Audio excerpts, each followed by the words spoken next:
50,000 से ज़्यादा लिटरेचर मिले, सैकड़ों शायद से हज़ारों केव होंगी यहाँ पर ऐसी। सिक्योरिटी चेक इन के बाद अंदर जाएंगे। अब ये कह रहे हैं कि 2:30 बजे के बाद वाले में बैच में आपको एंट्री मिलेगी। और हमने तो ये गर्मा गर्म कुकड़ी ले रही है।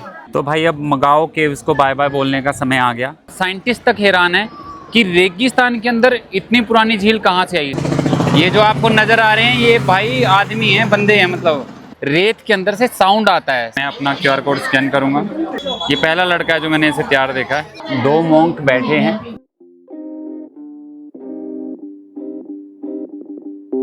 जी राम राम जी सभी को। मनोन मैप में आप सबका स्वागत है। और हम लोग इंडिया से लंदन रोड ट्रिप के अंदर, फिलहाल हम लोग हैं चाइना के अंदर, और चाइना में हम हैं दुंगहुआंग सिटी के अंदर। और आज हम लोग अभी अपने होटल को चेकआउट करने के बाद, मतलब मैं बोलूँ कि अपनी भाई कमरे में तबाही मचाने के बाद, हम लोग जा रहे हैं मुगाओ केव देखने के लिए। और उस केव का जो टिकट है लगभग 238 या 40 युआन के आसपास का टिकट है उसका। और उसके अलावा हमने प्लानिंग किया कि कुछ सनसेट वगैरह को हम लोग देखने के लिए प्लानिंग कर रहे हैं। अगर सारी चीज़ें ठीक रहती हैं तो उसके अकॉर्डिंग हमारा प्लान जो है वो रहेगा। और कमरे में तबाही का मतलब मैं ये कहना चाह रहा हूँ क्योंकि कुछ लोगों को ना चीज़ें भूलने की आदत होती है, तो इसलिए वो जब जाते हैं तो मेरी की तरह मतलब कोई चीज़ इधर की उठा के उधर रखी, उधर की उठा के उधर रखी, किसी चीज़ के नीचे कोई चीज़ दबा के ना रख दी हो। तो इसलिए मतलब कि मैं पूरा चेक करके जाता हूँ। और सीरियसली मैं बोलूँ कि अभी तक मेरे ट्रिप को काफ़ी दिन हो चुके हैं और मैं अभी तक अपनी कोई भी चीज़ नहीं बोला। अदरवाइज़ 4-5 दिन की ट्रिप के अंदर ही मैं घर पे 2-3 चीज़ें भूल के जाता हूँ। तो सामान जो है कुछ जा चुका है और कुछ अभी लेके जाना है हमें, और सामान को लेके चलते हैं। और फिर जहाँ पे केव के लिए जाना है वहाँ पे चलेंगे हम फटाफट से, क्योंकि वहाँ पे एक शो होता है। चेक करेंगे कि हम उस शो के टाइम पे पहुँच पा रहे हैं, नहीं पहुँच पा रहे हैं। 11:30 बजे का टाइम है उस शो के स्टार्ट होने का, बट आधा घंटा पहले पहुँचना होता है। और अभी जो है लगभग 20 मिनट हैं हमारे पास। कोशिश करते हैं कि हम पहुंच सके वहाँ पे, ताकि वो शो भी एंजॉय कर सके और केव को अच्छे से समझ सके। फिर हम मैं निकल रहा था। ये भैया जो हैं ये इस होटल का टेक केयर करते हैं, मुझे आइडिया नहीं है ऑनर है कौन है, बट ही ऑफ़र मी कि भाई ये खाओगे। मैंने कहा हाँ डेफिनेटली, अगर आप ऑफ़र कर रहे हैं तो खाऊंगा। 1 मोर पीस। तो मैंने भैया को बोला कि एक और पीस दे दो, क्योंकि टिंग टिंग तो अपना ब्रेकफास्ट कर चुका है और मैं जो है अनिल के साथ अपना शेक तो हम पी चुके हैं, बट साथ में ये ले लेंगे। भैया को कहा कि एक ही दे दो, नहीं 2 दे दो। मैं और अनिल, टिंग टिंग अपना ब्रेकफास्ट कर चुका है। अगर नहीं अभी इनके साथ इनके मैडम आए करे कि नहीं सारा लेके जाओ आप ना, कोई प्रॉब्लम नहीं है।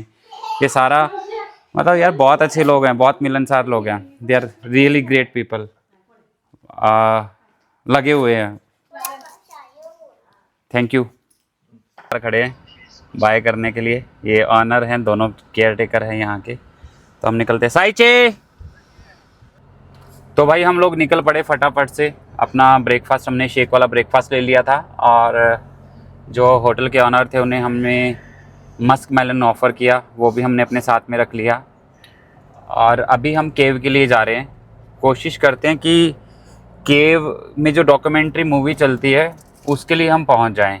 उससे थोड़ा सा उस केव को समझना हमारे लिए आसान हो जाएगा। नेविगेटर के अकॉर्डिंग हमें वहाँ पे पहुँचने में तो 15 मिनट लगेंगे। कोशिश करते हैं अगर हमें वो डॉक्यूमेंट्री मूवी देखने को मिल सकी तो।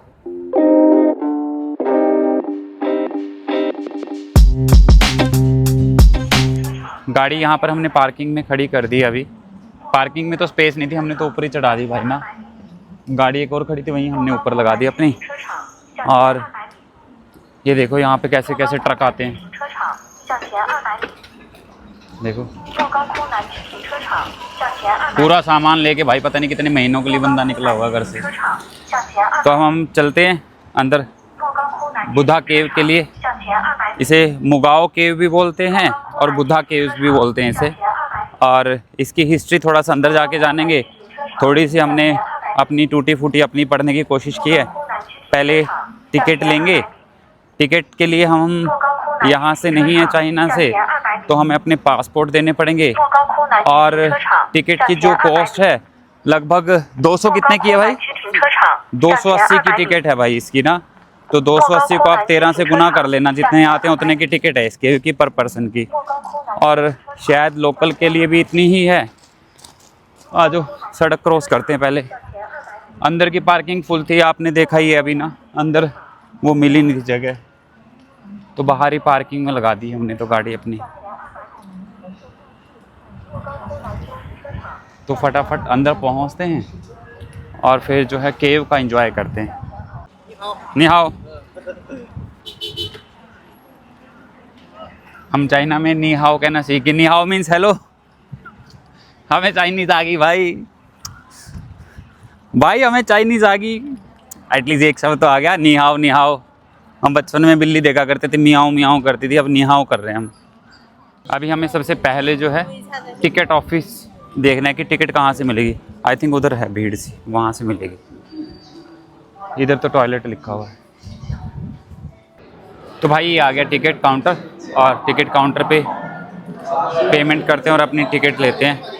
और कोशिश करेंगे हमें ऑनलाइन ही टिकट मिल जाए, मतलब कि हमारी जो ऐप है उसके ज़रिए हमें टिकट मिल जाए।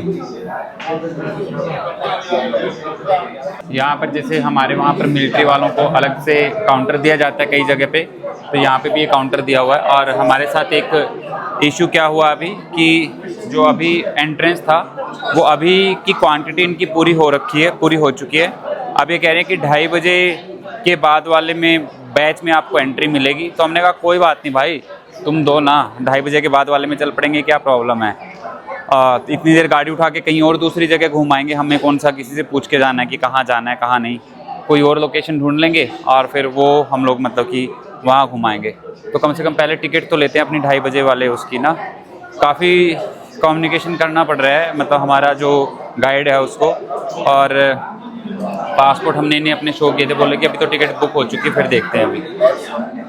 ये यहाँ का सेल्फ सर्विस टिकट वाला एरिया है, मतलब कि जो लोग लोकल हैं वो अपने कार्ड के थ्रू यहाँ से टैप एंड पे करके अपने टिकट परचेज़ कर सकते हैं। बट ये इंटरनेशनल विजिटर्स के लिए नहीं है, क्योंकि अभी भी आप ये लेके चलो कि हमारे गाइड को उनसे 10 मिनट हो चुके हैं बात करते हुए। वो देखिए काउंटर पे खड़े हैं, 10 मिनट हो चुके हैं बात करते हुए उनको समझाने के लिए, पर वो अभी कह रहे हैं कि हाँ नहीं, गाइड जाएगा साथ में, वो क्योंकि अंदर लाइक जो चाइनीज़ लैंग्वेज है वो चल रही होगी।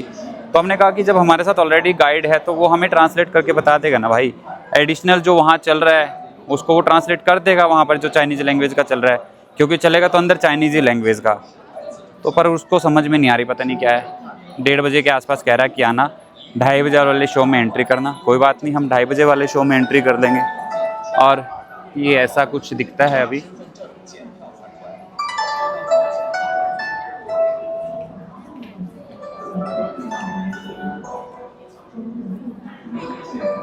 अंदर फोटोग्राफी और वीडियोग्राफी अलाउड है या नहीं है मुझे पता नहीं, क्योंकि मैंने अभी यहाँ आने से पहले यूट्यूब पे कुछ सर्च भी नहीं किया कि मैंने कुछ सर्च किया हो यूट्यूब के ऊपर। और ये एंट्रेंस लाइन है। चाइनीज़ जितने भी लोग आ रहे हैं उनको तो वो टिकट दे रहे हैं, पर हम लोगों को टिकट नहीं दे रहे। कह रहे कि जो इंटरनेशनल विजिटर का बैच था वो पूरा हो चुका है। How are you? You have visited inside और not? No.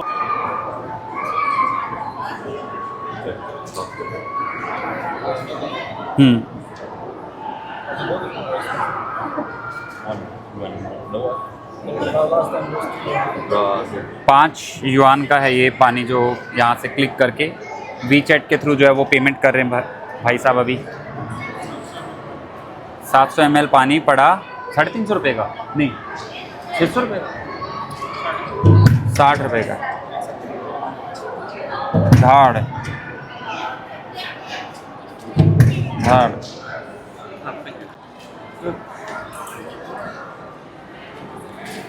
Need to touch this? Did you touch this or not? Over there.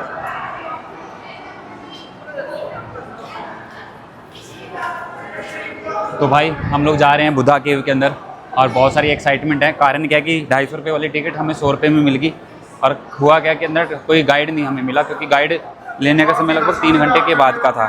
फिलहाल सिक्योरिटी चेक इन के बाद अंदर जाएंगे, बैग वैग अपने चेक करवा लेते हैं।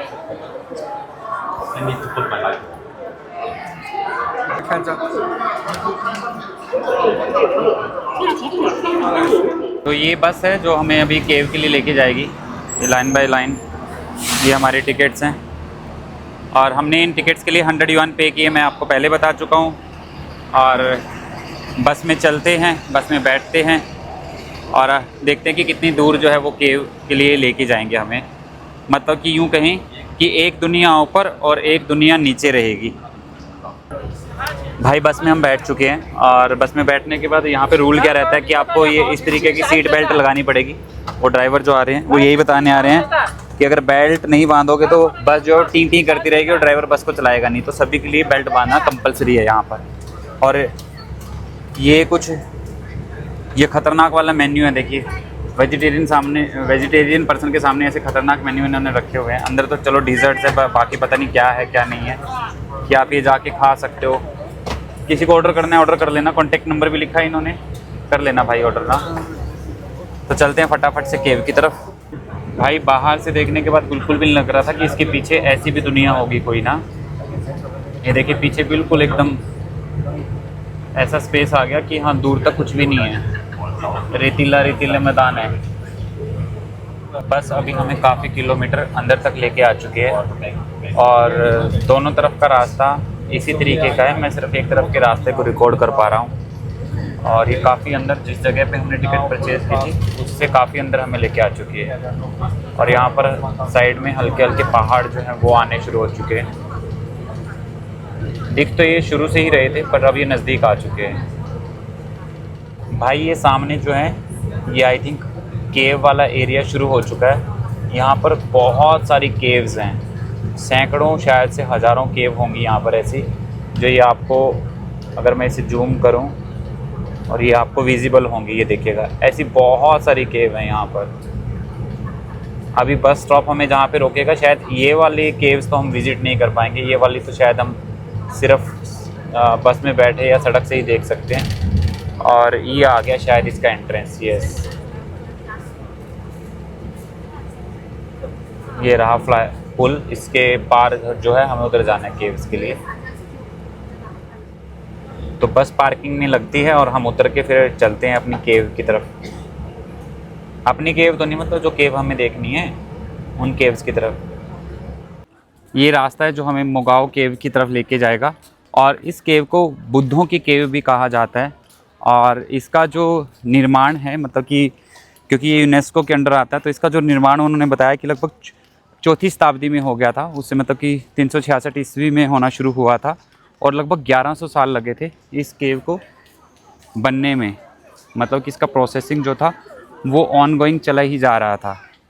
यूनेस्को के अंडर होने की वजह से इस केव को बहुत केयर के साथ रखा जा रहा है। मतलब अभी केव के अंदर हम एंटर नहीं हुए, बट जितना भी स्पेस हम लोगों ने अभी तक विज़िट किया है उसका बहुत ज़्यादा टेक केयर किया हुआ ऐसा नज़र आता है। और ये सामने जो है आपको रेगिस्तान सा नज़र आ रहा होगा।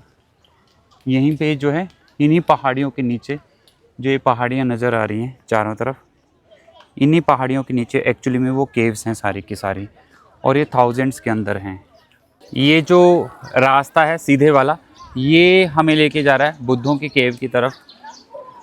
और आने का भी शायद यहीं से रास्ता है क्योंकि लोग सामने से आ भी रहे हैं और लोग इधर से जा भी रहे हैं। अब एक्चुअली में प्रॉब्लम क्या है कि भाई हमारे साथ गाइड नहीं है और जो हमारे वाला गाइड था उसको मना कर दिया उन्होंने कि आप इसको लेके अंदर नहीं जा सकते। हमने कहा कि कहीं और से टिकट ले ले भाई, किसी और काउंटर से टिकट ले ले, पर जिसका रिजर्वेशन था सिर्फ उसी को टिकट दी जा रही थी। तो इसकी वजह से हम अभी अंदर जो है अपने आप से ही एनालाइज़ करेंगे या रीड आउट करेंगे। कहीं साइन बोर्ड लिखा होगा तो आपको भी बताते रहेंगे कि भाई ये चीज़ ये है, ये चीज़ ये है। और इसका चारों तरफ का व्यू जो है वो ऐसा है, बड़े बड़े पेड़ हैं, ग्रीनरी है। और मैंने आपको पहले ही बता दिया कि ये यूनेस्को के अंडर आता है। 1987 में शायद से यूनेस्को के अंडर गया था, 1987 में। केव के एंट्रेंस से पहले बहुत सारे फ्लावर्स लगाए हुए हैं। इनकी फ्रेगनेंस तो आप नहीं महसूस कर सकते, ये फ्रेगनेंस तो सिर्फ मेरे तक रहेगी, बट आप इनको व्यूज़ में देखिएगा कि कितने प्यारे फ्लावर्स जो हैं इन्होंने केव के एंट्रेंस की वे में लगाए हुए हैं। ये केव्स हैं, मतलब बाहर से इनका आउटलुक जो है वो चेंज किया गया है, थोड़ा सा रिकंस्ट्रक्शन शायद इन्हें किया गया है और अब ये ऐसी दिखती हैं। पहले ऐसी नहीं दिखती होंगी जिस समय पे ये बनाई गई थी। रिकंस्ट्रक्शन करने की वजह से इनका जो लुक फ़िलहाल आ रहा है कि जैसे किसी अपार्टमेंट का लुक आता है उसी तरीके का लुक इन केव्स का जो है वो आ रखा है अभी। और हर केव जो है वो टूरिस्ट के लिए ओपन नहीं है, मीन्स कि हम हर केव के अंदर जाके नहीं देख सकते। और हमें जो टिकट लेनी पड़ी वो ओवरफ्लो विजिटर्स की लेनी पड़ी, और हमें इस रास्ते को फॉलो करना पड़ रहा है। बाकी 2:30 बजे तक हम देखेंगे कि अगर हमें, क्योंकि यहाँ पे भी अंदर एक टिकट काउंटर है, उससे यहाँ का अगर हमें टिकट मिल सका तो फिर जो भी ओपन होंगी उनके अंदर हम जा सकेंगे, जो भी केव्स ओपन होंगे। तो हम लोगों ने अपना लास्ट अभी टिकट जो है वो स्कैन करवा लिया, और हम जस्ट बिल्कुल सामने हैं मगाओ केव के, बुद्धास केव के। और बहुत रश है यहाँ पर, लाइन लगी हुई है। हम लाइन को फॉलो करते हुए अंदर जाएंगे, और जितना हम लोग अभी लाइन में खड़े होकर रीड आउट कर सकते थे मगाओ केव के बारे में, बहुत ही इंटरेस्टिंग है। मैं स्लोली वो सारी चीज़ें जो आप लोगों के साथ शेयर करता रहूँगा, और अगर हुआ तो मैं जिस जगह पे खड़ा हूँगा तो और जितना मुझे समझ में आ रखा होगा मैं उसके अकॉर्डिंग आपके साथ शेयर करने की कोशिश करूँगा। गर्मी की वजह से लोग अपने साथ हाथ वाले पंखे भी लेके आए हुए हैं, यहाँ के जो ट्रेडिशनल पंखे हैं, और कुछ लोग अपने साथ इलेक्ट्रिक फ़ैन भी लेके आए हुए हैं। जैसे ये मेरे साथ में महिला चल रही हैं जो काले कैप वाली, इनके हाथ में फ़ैन है इनका, ये इससे हवा ले रही हैं ताकि इन्हें गर्मी ना लगे। इन केव्स के अंदर लोग अपना फ़ोटो शूट करने के लिए भी आते हैं, इसीलिए बहुत सारे लोग हमने देखे यहाँ पर जो वो आ रहे थे, और बहुत सज के वो आए हुए थे। तो अभी इस केव के अंदर से 96 नंबर वाली केव के अंदर से बाहर आए हैं, और बहुत बड़ा भाई, बहुत बड़ा स्टैचू था, बहुत बड़ा स्टैचू था। गौतम बुद्धा का था पता नहीं, मैत्रेय का था पता नहीं, बट बहुत बड़ा स्टैचू था, और सीरियसली वहाँ की वाइब्रेशन ही अलग थी। और ये देखिए, ये यहाँ पर इस तरीके से पेंटिंग की हुई है, पुराने टाइम की है ये। इस पिक्चर के अंदर हम देखेंगे कि 2 मॉन्क बैठे हैं, और एक जो मॉन्क है वो ड्रैगन से कुछ जो है वो पीने की चीज़ ले रहा है अपने बर्तन के अंदर।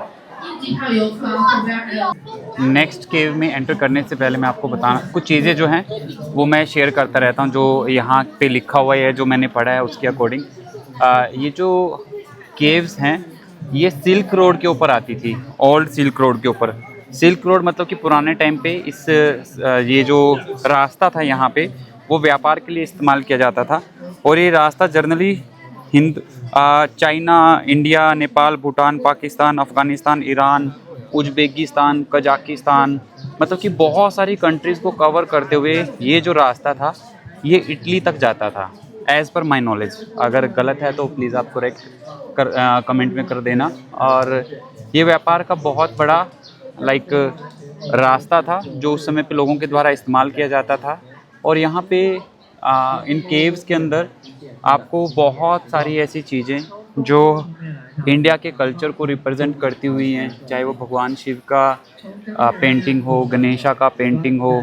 इवन यहाँ पे जो पेंटिंग के लिए जो मटेरियल इस्तेमाल किया जाता था, वो पेंटिंग के लिए मटेरियल भी जो लेके आया जाता था वो इंडिया से मटेरियल लेके आते थे। और इस केव्स की ख़ास बात क्या है, बहुत सारी खासियत है इसकी। जैसे कि मैं सिंपल बोलूँ कि बुद्धों की केव होने की वजह से यहाँ पर छोटे छोटे से अंदर जो हैं स्पेस बना रखे हैं जो कि मेडिटेशन पर्पज़ के लिए यूज़ किए जाते थे। मतलब मुख्यतः यहाँ पर जो केव्स का इस्तेमाल किया जाता था वो ध्यान और साधना के पर्पज़ के लिए किया जाता था। और इस केव के अंदर भी अगेन वीडियोग्राफी, फोटोग्राफी अलाउड नहीं होगी, मैं बंद कर दूँगा। इस केव के अंदर जो है वो इस तरीके का स्टैचू होगा, लोग अंदर जाके पिक्चर ना क्लिक करें, इसलिए इन्होंने बाहर ही जो है इस केव के बाहर ये पिक्चर लगा रखी है। ये यहाँ से अंदर जाने का रास्ता है, मैं कैमरा बंद कर रहा हूँ। अभी जैसे जैसे केव्स के अंदर विज़िट कर रहे हैं या थोड़ा सा पढ़ रहे हैं, नई नई इन्फॉर्मेशन सामने आ रही है। सन 1900 के आसपास यहाँ पर एक केव के अंदर हिडन लाइब्रेरी मिली, और उस हिडन लाइब्रेरी के अंदर 50,000 से ज़्यादा लिटरेचर मिले जो कि अलग अलग लैंग्वेज के अंदर लिखे हुए थे, और जिसमें संस्कृत थी।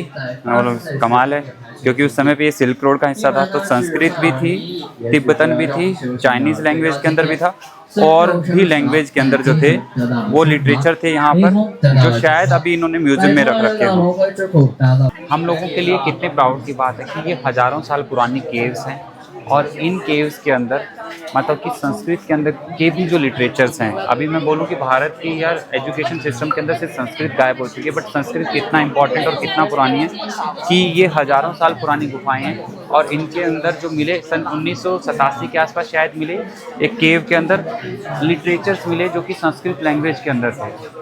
अभी हम लोग जो है वो केव नंबर 148 में जाएंगे। केव नंबर 148 में लेटे हुए बुद्धा का स्टैचू है। यहाँ पर ज़्यादातर जो टूरिस्ट हैं वो छतरियों का इस्तेमाल कर रहे हैं और मे बी क्योंकि इनका स्किन जो है वो सेंसिटिव है जिसकी वजह से इन्हें छतरियों का इस्तेमाल करना पड़ता है। और ये जो है ऊपर रास्ता जा रहा है केव नंबर 148 के लिए। इस केव के अंदर लेटे हुए बुद्धा के साथ साथ प्रोटेक्टर और डिस्ट्रॉयर जो हैं उनके भी स्टैचू थे और वॉल के ऊपर पेंटिंग की हुई है और वॉल के ऊपर जो है वो जो नेचुरल कलर उसमें पे यूज़ किए जाते थे उनके अकॉर्डिंग जो है वो पेंटिंग की हुई है। अंदर कैमरा वगैरह अलाउड नहीं है। इस केव के अंदर बैठे हुए बुद्धा का स्टैचू था जो कि अपने जो भी उनके साथ इस तरीके से रिप्रेजेंट किया गया कि अंदर वो जैसे अपने लोगों के साथ मीटिंग ले रहे थे और वो अंदर जो है दीवार के ऊपर बहुत सारी पेंटिंग्स थी और दीवार के साथ साथ बहुत सारी पेंटिंग्स मतलब कि छत के ऊपर थी। छत तो पूरी बुद्धा के पेंटिंग्स के साथ भरा गया था कि हज़ारों बुद्धा जैसे कि मेडिटेशन के लिए बैठे हैं। एंट्रेंस करते ही राइट साइड में जो था एक छोटा सा केव बनाया गया था जिसके अंदर वो मेडिटेशन पर्पज़ के लिए था। बहुत छोटा सा डार्कनेस के अंदर स्पेस था। तो ये सारा का सारा बुद्धिज़्म के कल्चर को रिप्रेजेंट करती है यहाँ की चीज़ें और जो कि इंस्पायर हुई थी या जो चीज़ें मुझे जो समझ में आ रही हैं कि इंडिया से जब बुद्धिज़्म मूव हो रहा था वो तिब्बत की तरफ आ रहा था तो जिसकी वजह से जितने भी संस्कृत के जो भी लिटरेचर्स थे उनको तिब्बतन और लोकल लैंग्वेज के अंदर यहाँ पर ट्रांसलेट किया जाता था, रखा जाता था। हज़ारों मॉन्क रहते थे यहाँ पर जो कि दिन रात मेडिटेशन करते थे और इसके अलावा अंदर जो पेंटिंग्स हैं उससे ये समझ में आया कि अलग अलग वर्ण के लोग होते थे। वर्ण का मतलब ये रहा कि कोई सेवादार था तो उसकी ड्रेस से पता चल रहा था कि ये सेवा करने वाला है। कोई किस तबके का है, कोई सैनिक टाइप है जो प्रोटेक्टर है, उसकी वेशभूषा से उसका आइडिया लग रहा है कि हाँ वो प्रोटेक्टर है। तो अलग अलग चीज़ें हैं यहाँ पर। कभी भी आप आओ यहाँ पर तो ये बहुत सुंदर जगह है विज़िट करने के लिए। सभी लोग यहाँ पर छतरी लेके घूम रहे हैं, बस हम ही हैं बिना छतरी बिना टोपी के घूम रहे हैं। तो भाई अब मगाओ केव्स को बाय बाय बोलने का समय आ गया। ये मगाओ केव्स बहुत खूबसूरत हैं, हिस्टोरिकल जगह है। बहुत सारे लोग आए हुए हैं यहाँ पर और अगर मेरा कैमरा कैप्चर कर पा रहा है, हमारे वहाँ पे गर्मियों में बूढ़ी माई के बाल उड़ा करते थे।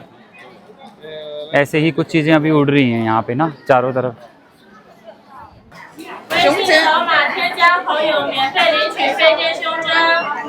पता नहीं भाई ये यूँ कह रही है कि वीडियो ना बनाओ, हमने इसी की वीडियो तो बना ली। और हमने तो ये गर्मा गर्म कुकड़ी ले रही है और ये पड़ी 10 युआन की, मतलब कि लगभग 120 रुपये के आसपास की है। चाइना वाले इंडिया में तो चीज़ें सस्ती बेचते हैं, यहाँ इतनी महंगी क्यों बेच रहे भाई चीज़ें। छोटा सा मार्केट है बट अच्छा है, सुंदर है। टूरिस्ट भी भर भर के आए हुए हैं। ये इन्होंने अंदर से म्यूज़ियम से पिक्चर्स निकाल के उन चीज़ों को उस तरीके से रिप्रेजेंट करने की कोशिश की है जैसे ये अंदर है।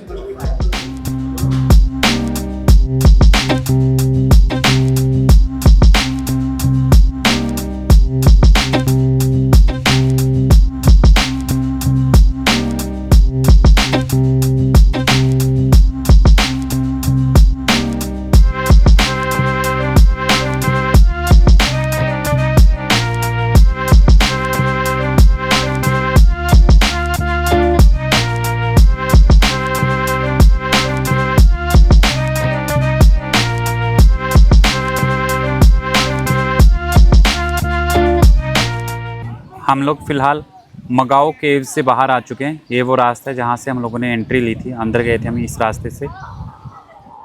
तो फ़िलहाल हम बस वाला रास्ता लेते हैं, बस की तरफ चलते हैं और फिर अपना एक नया होटल हम लोगों ने बुक कर लिया है तो होटल में फिर जाके चेक इन करते हैं, वहीं जाके देखेंगे क्या खाना है। ये जूस ऑर्डर कर लिया हमने, फ्रेश जूस, और ये 18 युआन का पड़ा हम लोगों को। ठंडा है, मज़ा आ गया, गर्मी की वजह से ना कुछ ठंडा पीने का मन कर रहा था, मज़ा आ गया। इसे आराम से बैठ के यहाँ पे पीते हैं। कुकड़ी हमने खा ली है और जूस हम पियेंगे अभी, बढ़िया है। तो ठीक है भाई, जूस वूस पीते हैं, बस के लिए चलेंगे फिर। भाई यार पार्किंग में फंस गया आज फिर ना, और यहाँ कोई सिक्योरिटी गार्ड भी नहीं है, और ये वो उधर स्कैन करने के लिए बोल रहे हैं यहाँ के लोकल जो पर्सन है। हम स्कैन करके भी देख रहे हैं, स्कैनिंग में भी नहीं उठा रहा उसको हमारे।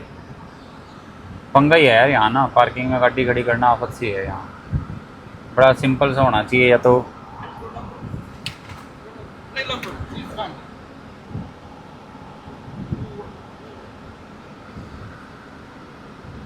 अब ये पर्सन है, ये हमारी हेल्प करने की कोशिश कर रहा है कि हाँ मैं करता हूँ, और एक और उतर के आ गया इसकी मदद के लिए। अब वो देख रहे हैं कि कैसे क्या करते हैं।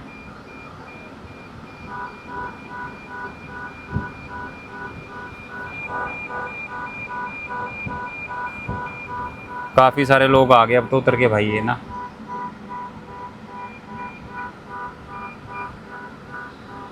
अब हमारी भी क्या गलती है यार, अगर हम इसको ऐसे लेके जाएं बिना उसके ना, क्योंकि जब पे ही नहीं हो रहा है इसमें तो क्या करें। इसमें सारी पार्किंग जाम होगी यार हमारी वजह से। गाड़ी कहीं साइड में करते हैं हम लोग ना। तो भाई हमारी वजह से जाम लग गया था यहाँ गाड़ियाँ का, देखो ये जाम में सारी गाड़ियाँ, कहाँ तक कितनी गाड़ियाँ फंस गई थी इतनी देर में। बट ये हमारी नंबर प्लेट को रिकॉग्नाइज ही नहीं कर रहा, हमारी क्या गलती है इस केस के अंदर, हम क्या कर सकते हैं। अभी नीचे आने से पहले अगर निकाल लें तो शायद चल सकता है सिस्टम ना।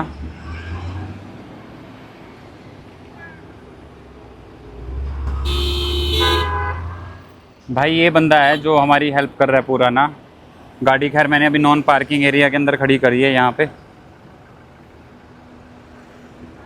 ये बंदा है हमारी हेल्प कर रहा है, जो वो नंबर निकाल के वहाँ से उनसे बात करने की कोशिश कर रहा है।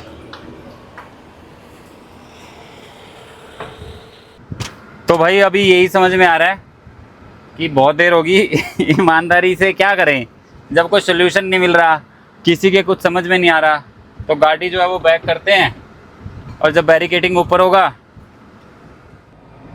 पार्किंग प्लेस में क्या इशू हुआ वो तो आप लोगों को सबको दिख ही गया होगा, हमारी वजह से कितना, हमारी क्या गलती है यार, हम तो उसमें कुछ कर नहीं सकते थे भाई।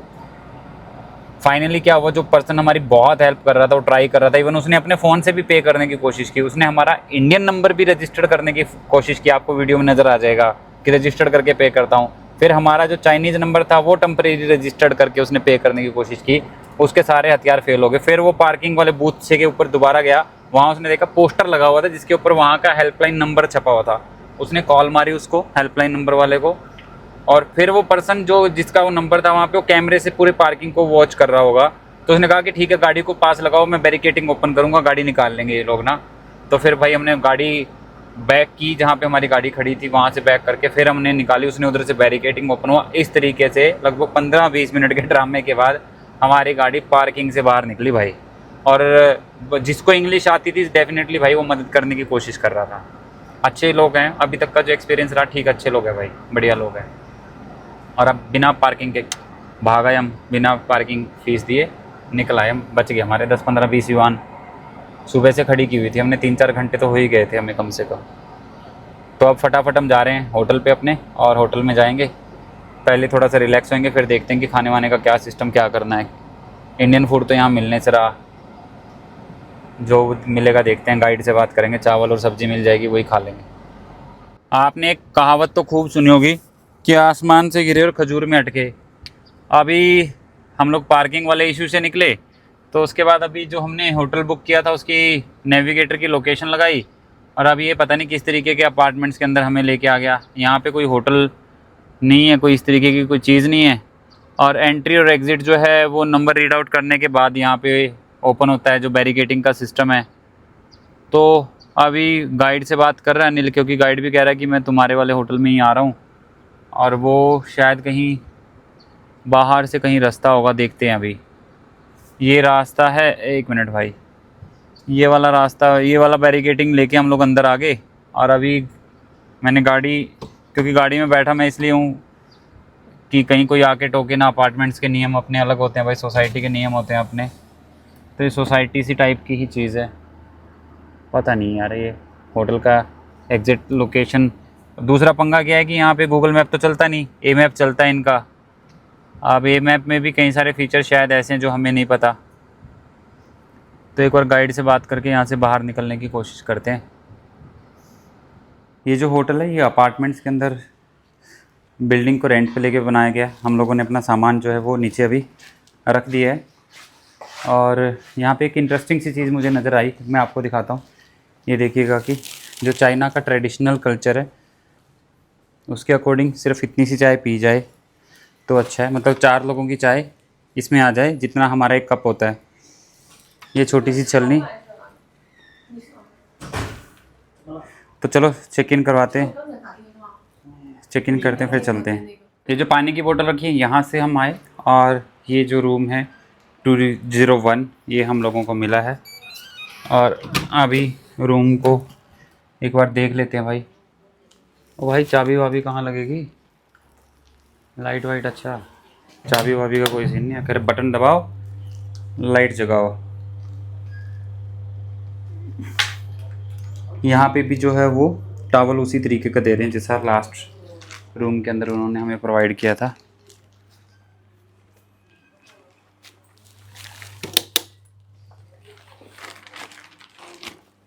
छोटा सा रूम। अच्छी बात क्या कि इधर ये लगा हुआ है भाई,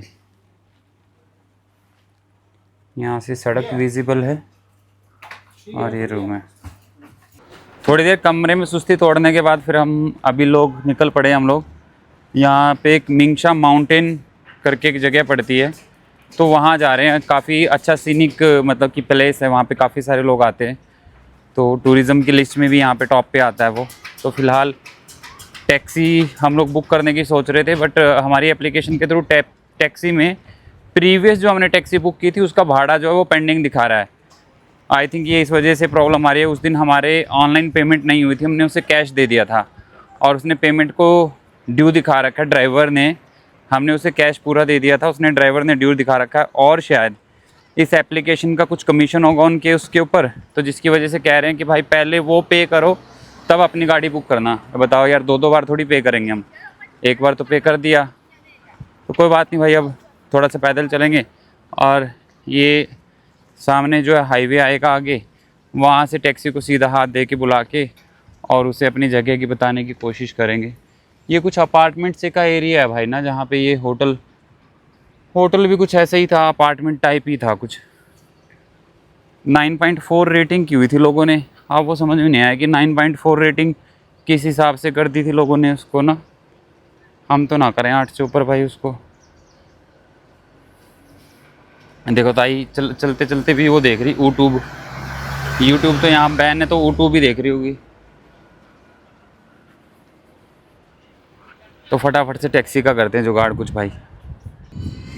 हम लोग अभी वेट करें। टिंग टिंग जो हमारा गाइड है वो कह रहा है कि मैं ही जिस टैक्सी में बैठा हूँ वो ही रास्ते में पड़ता होगा शायद से, कि मैं ही आ जाता हूँ आप लोगों की तरफ से। तो हमने उसे अपनी लोकेशन शेयर कर दी है। फ़िलहाल इस चौक के ऊपर हम लोग खड़े हैं और टिन जो है वो यहीं आएगा, हम यहीं से उसके साथ चले जाएंगे जो लोकेशन मैंने आपको बताई थी। और एक्चुअली में एक तो पंगा ये भी है ना, यहाँ पे जगहों के नाम ऐसे हैं कि भाई यूँ कहूँ कि 10 बार भी पढ़ोगे तो भी भूल जाओगे कि ये पीछे वाली जगह है या आगे वाली जगह। मतलब जहाँ पे जा चुके हैं वहाँ है, मिलते जुलते से नाम है भाई। तो चलो आ जाता है टिन ना, फिर उसके साथ चलेंगे, उस जगह को एक्सप्लोर करेंगे कैसी है जगह वो ना। टिन भाई आ चुके हैं टैक्सी लेके हमें लेने के लिए, और हम लोग बैठ चुके हैं टैक्सी के अंदर। और यहाँ पर टैक्सी में देखिए आप ऊपर कैमरा लगा हुआ है ताकि पीछे पैसेंजर्स कुछ अगर मिसबिहेव वगैरह करें वो पूरा प्रॉपर तरीके से रिकॉर्डिंग होता रहे। और ये मैम हैं जो हमारे कैब ड्राइवर हैं, और हमें यहाँ से लगभग 15-20 मिनट लगेंगे जिस जगह पे हमें जाना है। तो भाई हम लोग आ गए जहाँ पे हमें पहुँचना था, और ये चारों तरफ कुछ ऐसा नज़ारा है। यहाँ पर ये मार्केट है और काफ़ी ज़्यादा क्राउड है यहाँ पर। और हम लोग ठीक रह गए, मुझे लगता है कि हम अपनी गाड़ी नहीं लेके आए, वो ठीक रह गए हम लोग, क्योंकि यहाँ पे पार्किंग की प्रॉब्लम आनी थी। और यहाँ पे भी जो लड़कियाँ हैं बड़ा सज धज के आई हुई हैं, पता नहीं ये टिकटॉक की वजह से है, पता नहीं ये नॉर्मली ऐसा ही वियर करते हैं। ये पहला लड़का है जो मैंने इसे तैयार देखा है, अदरवाइज लड़कियां तैयार होके आती हैं यहाँ पर। अभी हम लोग शायद से टिकट काउंटर की तरफ जा रहे हैं। टूरिस्ट सेंटर इधर लिखा हुआ है और ये यूनेस्को के अंडर आता है। और ये देखो कि अंदर जाने वाले लोगों की लाइन लगी हुई है। ओ बाप रे, इतनी लंबी लाइन अंदर जाने वालों की लगी हुई है, तो पता नहीं कब तक पहुँचेंगे। पहले तो टिकट खरीदते हैं भाई। 100 युआन के आसपास की टिकट इन भाई के हाथ में है। ये देखो अलीफ लैला वाले लोग आए हुए हैं। अच्छा यार, अपने कल्चर को एंजॉय करना चाहिए। डजेंट मैटर मैं अगर कुछ बोल रहा हूँ ना, वो कोई ऐसा नहीं करके कह रहा ये तो मैं बस वैसी बात कर रहा हूँ। अपनी लाइफ में हमेशा वो करना चाहिए जो आपको अच्छा लगे और दूसरों के लिए, किसी के लिए बुरा ना हो। ये टिकट काउंटर है। Discounted ticket, online ticket, discounted free ticket exchange. भाई ये इसमें आ जानी चाहिए हमारी तो, फ्री टिकट वाले में, क्योंकि मुझे तो कोई फॉरेनर दिख नहीं रहा है यहाँ पे। सारे जो हैं वो लोकल ही लोग हैं।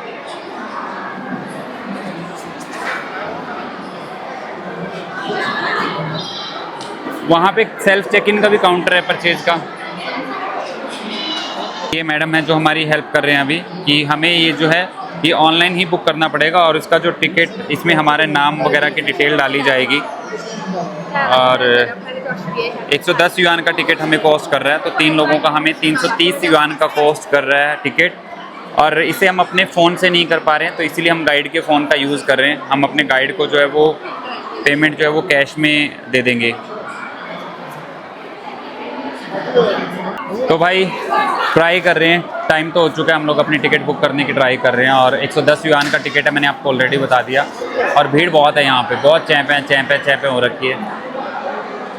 तो देखते हैं कितनी देर में टिकट बुक होती है। ये स्टाफ खड़ा है ऐसा यहाँ पर, जिन्होंने ये रेड कलर के लाइक बैंड जो वियर किए हुए हैं, लाल कलर की पट्टी, तो ये यहाँ पर लोगों की हेल्प करने के लिए खड़े हैं। टिकट्स वगैरह से रिलेटेड अगर किसी को इशू आ रहा हो तो ये उस पर्पज़ के लिए यहाँ खड़े हैं।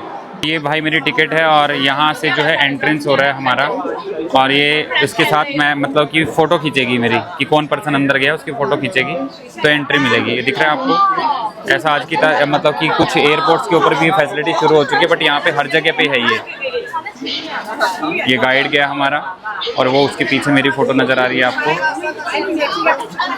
और यहाँ पे मैं अपना QR कोड स्कैन करूँगा।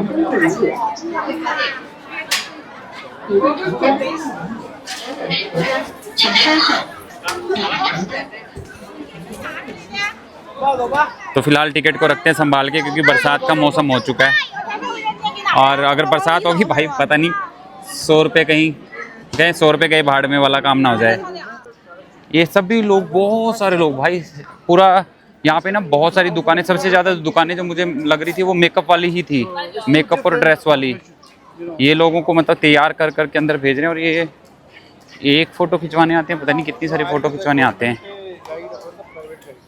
तो डुनहुआंग जो है यूनेस्को की उसमें आता है। ये देखिए यूनेस्को के लिए यहाँ पे लगे हुए हैं। और भाई कीड़े मकोड़ों की तरह लोग हो रखे हैं। ये देखो यहाँ पर ये लोग पता नहीं क्या लाइव बैठे हैं, क्या करवा रहे हैं, नंबर से खिला रहे। एक इधर भी बैठा है। अच्छा, ये अपने टूर को प्रमोट कर रहे हैं शायद से ना, ये अपने टूर को प्रमोट कर रहे हैं, पता नहीं भाई। बड़ा ही पहली बार सी चीज़ें देखने को मिल रही हैं बहुत सारी यहाँ की। तो एक चीज़ दिखाता हूँ मैं, अगर दिखी तो यहाँ से जूम करने के बाद। ये जो आपको नज़र आ रहे हैं ये भाई आदमी हैं, बंदे हैं, मतलब लोग हैं। ये कीड़े मकोड़े की तरह जो दिख रहे हैं आपको इस पहाड़ के ऊपर।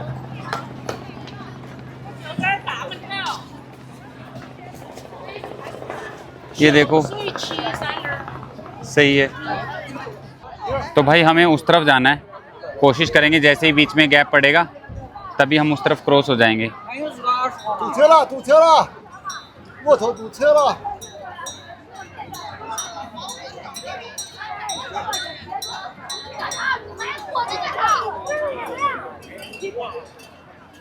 जो लोग ऊँट की सवारी लेके आते हैं इनको यहाँ पर उतारा जाता है।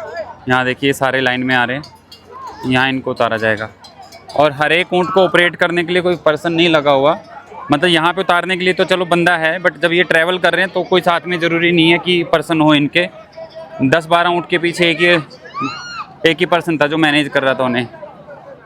फ़िलहाल जिस जगह पे हम खड़े हैं इसको मिंगशा माउंटेन कहते हैं, और इसके सराउंडिंग में जितना भी सैंड है, मतलब जितना भी रेता यहाँ पे दिखेगा, उसके बारे में बोला जाता है कि जब हम चलते हैं उसके अंदर से रेते से जैसे हमारे पैर टकराते हैं, या जो लोग ऊँट की सवारी करते हैं तो रेत के अंदर से साउंड आता है। साउंड मतलब कि यूँ कहें कि वो म्यूज़िक को लाइक म्यूज़िक जैसी वाइब्रेशंस आती है, बट एक्चुअली में क्या है कि लोगों का क्राउड बहुत ज़्यादा है, जिसकी वजह से वो एग्जैक्टली उस तरीके से सुन नहीं पाते। और कमाल की बात क्या कि इस माउंटेन के सराउंडिंग में एक झील है, अभी हम जाएंगे वहाँ पे। उस झील की खास बात क्या है कि ये झील जो सिल्क रोड था उस रोड के ऊपर से, मतलब कि उस रोड को कनेक्टेड करती थी, मतलब उस रूट के ऊपर आती थी ये जो है सिल्क रूट के ऊपर। और साइंटिस्ट तक हैरान है कि रेगिस्तान के अंदर इतनी पुरानी झील कहाँ से आई। लगभग 2000 साल से पुराना अस्तित्व है इस झील का। और आप देखो कितने सारे सराउंडिंग में कितने सारे लोग यहाँ पर आ रखे हैं। और सैंड, ये जो सैंड है यहाँ पर मल्टी कलर्स इसके अंदर नज़र आते हैं, और डिपेंड करता है कि किस दिन हम इसे, मतलब किस रात को हम देखने के लिए आ रहे हैं, उसके अकॉर्डिंग रहता है इसमें। और यहाँ पर लाइट एंड साउंड शो भी होता है, और बहुत सारे लोग यहाँ पर ऊँट की सवारी करते हैं। और वो ऊँट के पैर से भी जब रेत टकराता है तो कहते हैं वो साउंड उत्पन्न करता है, बट अभी ह्यूमन साउंड इतना ज़्यादा है यहाँ पर जिससे कि वो उसका पता नहीं चल पाता। मतलब वीणा जैसी आवाज़, जैसे हम कहें ना कोई सितार जैसी आवाज़ होती है, वैसी आवाज़ यहाँ पर आती है इसके अंदर। तो ये काफ़ी पॉपुलर है, जिसकी इसकी खासियत है, जिसकी वजह से ये यूनेस्को के अंडर आता है। आप देखेंगे ऊपर तक लोग ही लोग बैठे हैं, ऊपर चढ़ चढ़ के लोग बैठे हैं, और बहुत अल्टीमेट व्यू है। और हम लोगों ने इसका 110 युआन का टिकट लिया है, और ये 110 युआन की टिकट जो हमारी, ये 3 दिन तक की एंट्रेंस के लिए हमारी वैलिड है। मतलब कि इस टिकट के ऊपर हम लोग 3 दिन तक, जब तक आना चाहें 3 दिन में कभी भी आ सकते हैं। और जिस लेक की मैं बात कर रहा हूँ, उस लेक के अंदर स्टिल पानी है, और उसको बचाए रखने के लिए इन्होंने अभी कुछ प्रोसेसिंग वगैरह की है। ये बहुत ही एक अपने आप में सरप्राइज़ वाली चीज़ है कि इतने बड़े रेगिस्तान के अंदर ये झील, जो कि सिल्क रोड जब जिस समय पे था व्यापार के लिए यूज़ किया जाता था, तब से अब तक डेवलप है, और तब से अब तक इसके अंदर पानी मौजूद है। लोग भी हिम्मत करके इस रेतीले पहाड़ पे आधी की ऊंचाई पे चढ़ के बैठ गए, क्योंकि ऊपर लोग हैं, चलने की भी जगह नहीं है और बैठने की भी जगह नहीं है। और ऊपर से जो नज़ारा है ये इसका कुछ ऐसा दिखाई देता है।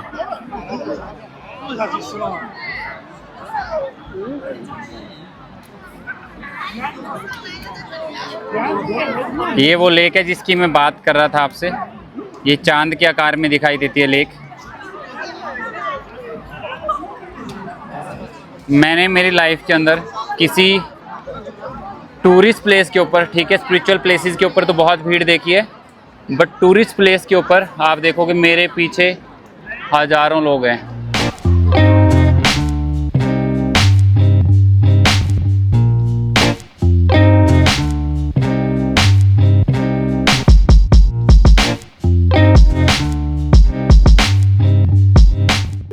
ये जो सामने पहाड़ नज़र आ रहा है, आज वेदर क्लीन नहीं है, पर यहाँ पे सनसेट के लिए हज़ारों लोग इकट्ठे होते हैं सनसेट देखने के लिए। ये आप देखेंगे हज़ारों की लोग हैं, हज़ारों की भीड़ है भाई, पीछे लोग ही लोग हैं।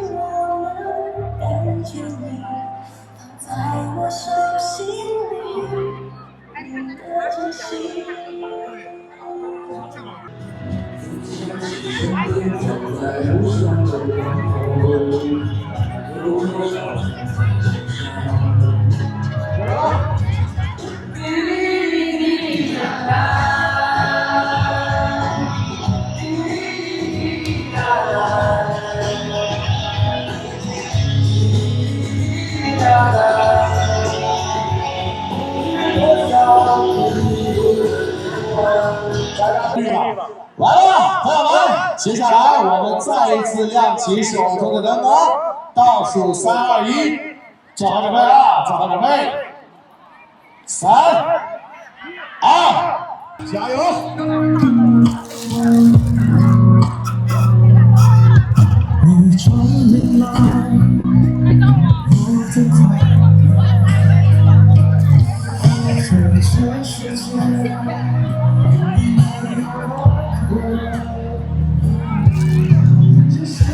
खाना खा के हम लोग टैक्सी लेके अपने रूम में पहुंच चुके हैं और अब समय हो चुका है आपको बाय बाय करने का।